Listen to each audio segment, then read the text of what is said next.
কিভাবে নতুন একটি মেলবেট অ্যাকাউন্ট ক্রিয়েট করবেন। তো এটা খুব সহজ একটা পদ্ধতি। আপনারা OneXBet যেভাবে খোলেন ক্রিয়েট করেন ঠিক সেইভাবেই করবেন। তো সিম্পলি রেজিস্টারে ক্লিক করে দিবেন, দেওয়ার পরে এখানে যে ওয়ান ক্লিক এখানে আপনি ক্লিক করে দেবেন, ঠিক আছে।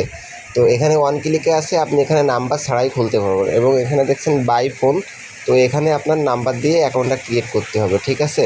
তো আমি ওয়ান ক্লিক করে দিচ্ছি, দেওয়ার পরে এখানে আপনারা সিম্পলি প্রোমো কোডটা লিখবেন, ঠিক আছে। তো আমি HA 2024 যে অফিসিয়াল প্রোমো কোডটা আছে তো আমি সেটা দিয়ে দিলাম এবং এখানে আপনারা যাবেন ক্যাসিনো প্লাস গেমস, এখানে আপনারা চাপ দিয়ে দেবেন, দিলে আপনাদের যে বোনাসটা আসবে আপনাদের এই দুইটা গেমের উপর নির্ভর করে আসবে, ঠিক আছে। আর এই বাকি যে নিচে যে তিনটা টিকমার আছে টিকমার দিয়ে দেবেন, দেওয়ার পর সিম্পলি রেজিস্টারে ক্লিক করে দেবেন।